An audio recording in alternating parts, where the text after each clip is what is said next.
Gaza నగరం విధ్వంసం నుంచి తీసిన ఉక్కుతో 100 ఈఫిల్ టవర్లను నిర్మించొచ్చు. ఇది ఒక పర్యావరణ ప్రేమికుడి ఆవేదన.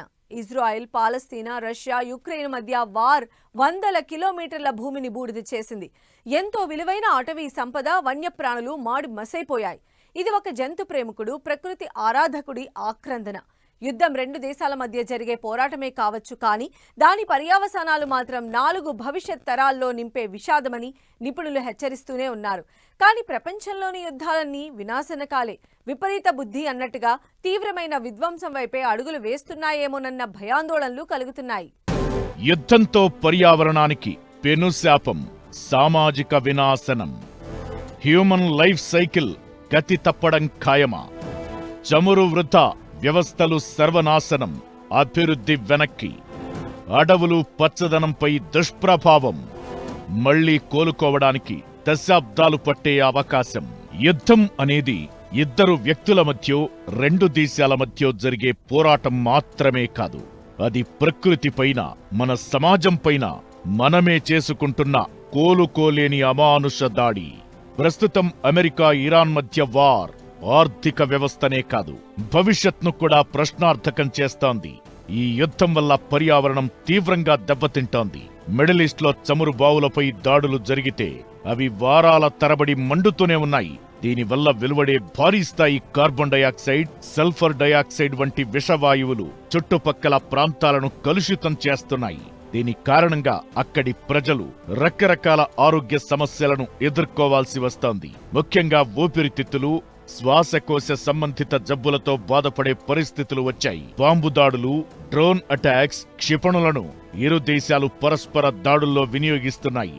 వీటి వల్ల ప్రాణ నష్టం, ఆస్తి నష్టం, ప్రజలు గాయాల పాలవడం ఒకవైపు, శబ్ద కాలుష్యంతో పాటు వాయు కాలుష్యం తీవ్రమవుతోందన్నది మరోవైపు స్పష్టంగా కనిపిస్తున్న నిజం. కొన్ని కిలోమీటర్ల మేర దట్టమైన విషపూరిత పొగ మేఘాలు కమ్ముకుంటున్నాయి. ఈ పేలుడు పదార్థాల్లో వాడే సీసం, పాదరసం లాంటి భారలోహాల రసాయనాలు భూమిలో చేరి నేల కలుషితమవుతోంది. అలాంటి నేలపై ఇకపై పిచ్చి మొక్క కూడా మొలవదు. ఇది వ్యవసాయానికి పనికిరాని నేలగా మిగిలిపోతుంది. కెమికలైజేషన్ ఆఫ్ ది వార్, ఇప్పుడు బాంబుల వల్ల కానీ, మిగతా కెమికలైజేషన్ వల్ల కానీ, రసాయనాల వల్ల కానీ ఏమవుతున్నది అని అంటే, అక్కడి పర్యావరణంలో నీరు, గాలి, భూమి, నేల అంతా కూడా కలుషితమైపోతుంది, రసాయనమైపోతాడు. ఇది అరాచకత్వం, రాక్షసత్వం. దీన్ని అరికట్టకపోతే భూమి మీద ప్రజానీకమే మనుగడ లేకుండా పోతుంది. పర్యావరణ సర్వనాశనం. ఇరాన్లో చమురు ట్యాంకర్లు పేలిపోయాయి. ఇది సముద్రంలో వేల టన్నుల చమురు నష్టాన్నే కాదు, దానివల్ల చేపలు, సముద్ర జీవరాశి, పగడపు దిబ్బలు అంతరించిపోయే ప్రమాదం పొంచి ఉంది. యుద్ధ విమానాలు, ట్యాంకర్లు, భారీ ఆయుధాల తయారీ, రవాణాకు అపారమైన ఇంధనం ఖర్చవుతుంది. ఇది గ్లోబల్ వార్మింగ్ ప్రభావాన్ని మరింత పెంచుతోంది. ఇజ్రాయెల్, పాలస్తీనా యుద్ధం మిగిల్చిన గాయంగా గాజా నగరం ప్రపంచాన్ని వెక్కిరిస్తోంది.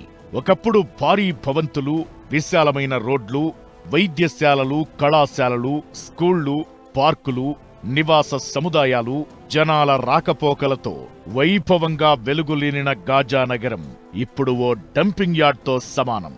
ఎక్కడ చూసినా బాంబు దాడుల్లో కూలిన భవనాలు, శిథిలమైన నివాసాలు, నేలమట్టమైన కట్టడాలే కనిపిస్తున్నాయి. అక్కడ కనీసం జంతువులు నివసించేందుకు కూడా సాహసం చెయ్యలేనంత దీనస్థితికి చేరాయి. ఇది యుద్ధం మిగిల్చిన విషాదానికి నిలువెత్తు సాక్ష్యం. జపాన్లో హిరోషిమా, నాగసాకిపై అణుబాంబు దాడి ప్రపంచ యుద్ధ చరిత్రలో మాయని మచ్చ. ఇప్పుడు అమెరికా, ఇరాన్ అణువాయుధాలను సర్వనాశనం చేసేందుకే వార్ చేస్తున్నామంటోంది. కానీ ఈ యుద్ధం చూపుతున్న ప్రభావం కూడా ఒక అణువాయుధ దాడితో సమానమే. అణుబాంబు ఒక్కసారిగా భూమిని కబళిస్తుంది, కానీ యుద్ధం చిన్నగా మొదలై భీకరంగా మారి హ్యూమన్ లైఫ్ సైకిల్ను పూర్తిగా దెబ్బతీస్తుంది. ఇది ఒక్క దేశంపై జరుగుతున్న దాడి మాత్రమే కాదు, దాని ఫలితంగా ప్రపంచ దేశాలు కూడా ఏదో ఒక రకంగా బాధితులుగా మిగులుతున్నాయి. యుద్ధంతో మనుషుల జీవన విధానాల్లో ఊహించని మార్పులు, యుద్ధంతో పెరిగే పేదరికం, వెనుకబాటుతనం, మనుషుల జీవితాల్లో స్వార్థపూరిత ఆలోచనలు పెంపు, యుద్ధోన్మాదంతో రాక్షస ప్రవృత్తి పెంచుకునే మనుషులు. మన వేలుతో మన కంటినే పొడుచుకుంటున్నామా? నిజంగా వార్ ఎఫెక్ట్ అణుబాంబు దాడి కంటే దారుణమే. గాజాను చూస్తే దాన్నెవరూ కాదనలేరు. యుద్ధం మనుషుల మధ్య బలమైన ఇనుప గోడల్ని నిర్మిస్తుంది. ఇది సమాజం పునాదుల్నే కదిలిస్తుంది. యుద్ధంలో ప్రాణనష్టం కేవలం సైనికులకు మాత్రమే కాదు, సామాన్యులు బలవుతారు. ఎంతో మంది తమ ఊరిని, తమ వారిని, తమ ఆధారాలను కోల్పోయి అనాథలుగా వీధిన పడతారు. నిలవ నీడలేక ప్రాణభయంతో లక్షలాది మంది తమ దేశాన్ని వదిలి ఇతర దేశాలకు వలస వెళతారు. ఆయా దేశాల్లో సామాజిక అశాంతి, వివక్ష, వనరుల కొరతను ఎదుర్కొంటారు. పరిశ్రమలు, సంస్థలు అన్నీ కుప్పకూలి యువతకు ఉద్యోగ ఉపాధి అవకాశాలు తగ్గిపోతాయి. నేరాలు, నిరాశావాదం వైపు ప్రజలు అడుగులు వేస్తారు.